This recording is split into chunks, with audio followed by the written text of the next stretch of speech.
Ce livre de cuir aux lettres dorées pourrait bien être une Bible datant de plus de 1500 ans. Le manuscrit a été redécouvert en Turquie il y a peu, après avoir été saisi en 2000 lors d'un coup de filet contre des contrebandiers. Il sommeillait depuis 12 ans dans les placards de la justice et pourtant il pourrait bien s'agir d'un vrai trésor, car il est écrit en araméen, la langue de Jésus. Il est désormais en phase d'authentification au musée ethnographique d'Ankara. D'après certains médias turcs, le Vatican aurait demandé à pouvoir le consulter. Une rumeur aussitôt démentie par le Saint-Siège. Certains journaux avancent aussi que cet ouvrage pourrait être l'évangile de Barnabé, un texte dans lequel Jésus citerait l'avènement du prophète Mahomet. Quoi qu'il en soit, le manuscrit a été placé sous haute protection. Il serait estimé à plus de 17 millions d'euros. Cette Bible soutient que Jésus n'a pas été crucifié, le Vatican est sidéré.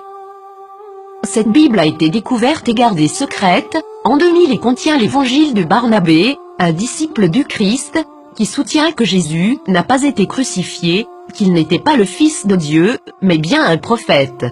Cette Bible soutient aussi que l'apôtre Paul est appelé l'imposteur, que Jésus a fait son ascension tout en restant vivant et que c'est Judas Iscariote qui a été crucifié à sa place. Authenticité selon les rapports, les experts et les autorités religieuses, à Téhéran, insistent sur le fait que le livre est un original. Il est écrit avec des lettres dorées, sur du cuir relié et il est écrit dans la langue araméenne, qui était la langue parlée par Jésus.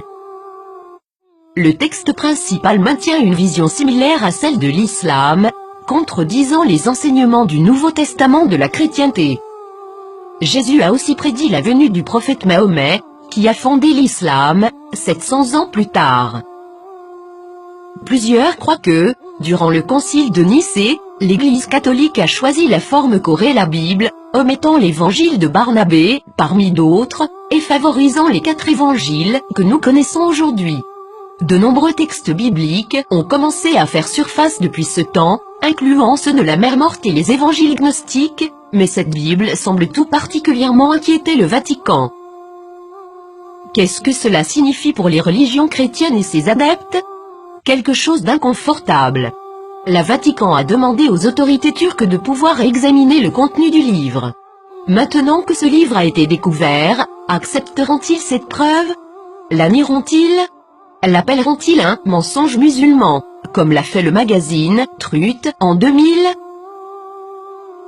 Pour plusieurs, ce livre est un rayon d'espoir et les croyants réaliseront bientôt que l'objet de leur adoration est arbitraire et que tous les textes, spécialement les textes religieux, sont sujets à l'interprétation. Qu'est-ce que cela signifie pour les athées, les agnostiques, les penseurs séculiers? Ce texte est-il réel? Est-il contrefait? Est-ce important?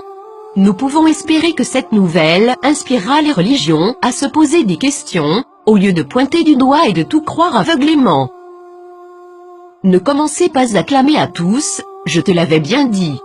Le plus grand danger de la foi se présente lorsque les gens croient ce qu'ils veulent croire, défendant cette croyance malgré toutes les preuves du contraire, spécialement si les preuves apportées révolutionnent les bases de cette croyance.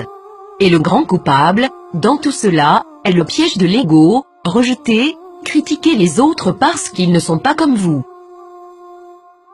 Durant des siècles, la défense de la foi aveugle a mené les nations à la guerre, à la violence, à la discrimination, à l'esclavage et à une société d'automates, et tout cela a été justifié par des mensonges.